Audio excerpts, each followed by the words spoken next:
Sebelum itu, buka GeoGebra 3D Calculator dengan link geogebra.org/3D dengan laman seperti ini.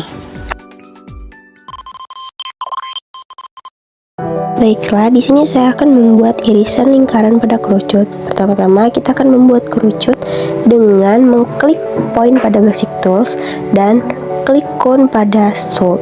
Kemudian tandai pada 0,0 dan 0,2 pada titik koordinat Z dengan radius 1 dan akan muncullah kerucut seperti ini.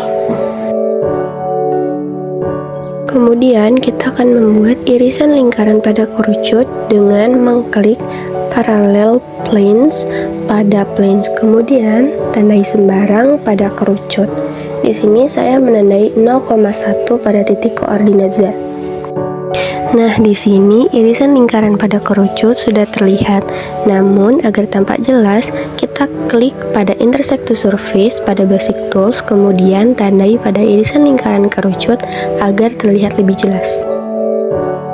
Inilah tampilan irisan lingkaran pada kerucut baik dari sisi atas, sisi bawah, dan sisi samping. Nah, selanjutnya kita akan membuat irisan elips dari kerucut. Tahap pertama yang kita lakukan adalah untuk membuat kerucutnya terlebih dahulu. Di sini kita akan menggunakan basic tools titik baru untuk membuat kerucut, di mana kita akan menandai titik di 0,0 dan di sumbu Z.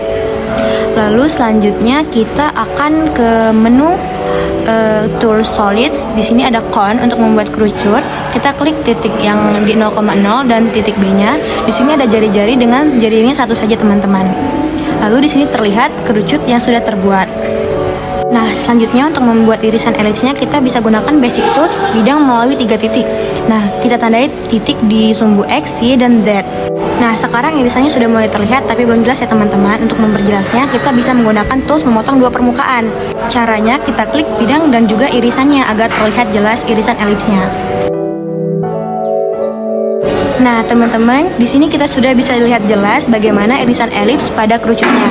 Di sini kita bisa gunakan basic tools pindah atau move lagi untuk melihat dengan jelas bagaimana irisan elipsnya. Ini kita bisa putar-putar kayak gini. Kita juga bisa menggeser titik-titiknya untuk melihat perbedaan dari bentuk irisan elipsnya. Nah, jadi seperti ini teman-teman. Selanjutnya kita akan membuat irisan parabola pada kerucut.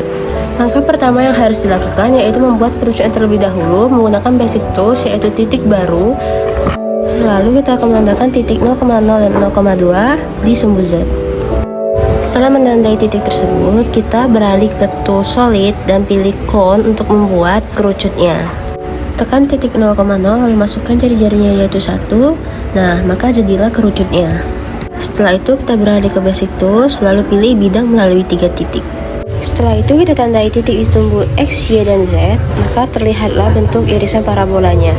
Untuk memperjelas bentuk irisannya, kita pilih tools memotong 2 permukaan, lalu kita tekan bidang dan irisannya. Nah, sudah terlihat ya teman-teman bentuk irisan dari parabola pada kerucut. Beginilah bentuknya. Terima kasih. Nah, jadi sekarang kita lanjut ke irisan kerucut hiperbola. Pertama-tama kita buat dulu ya cone-nya. Ini tools yang bagian cone yang ini ya. Terus kita pencet tuh titik 0,0 dan 0,2. Kita kasih radiusnya 1. Misalkan saja 1 ya. Lanjut kita buat cone yang kedua. Di titik 0,4 sama 0,2. Radiusnya sama kayak tadi 1. Ya. Dan nih udah jadi. Kita bisa zoom sedikit biar lebih jelas ya. Lanjut kita pilih yang plane stroke 3 points ya. Kita pilih titik 2 biji di bawah cone yang pertama ini dan 1 pada cone yang di atas. Nah, ini terlihat nih irisan hiperbolanya. Itu tadi udah aku geser-geser yang atasnya. Terus ini kita pakai tools intersect to surfaces untuk supaya lebih kelihatan jelas irisannya. Jadi itu kita pencet irisan yang biru muda itu sama ini titik yang tadi yang kita udah buat tadi, titik yang berpotongan pada kon itu. Nah, jadi terus ini juga bisa kita geser-geser ya titiknya tuh seperti itu.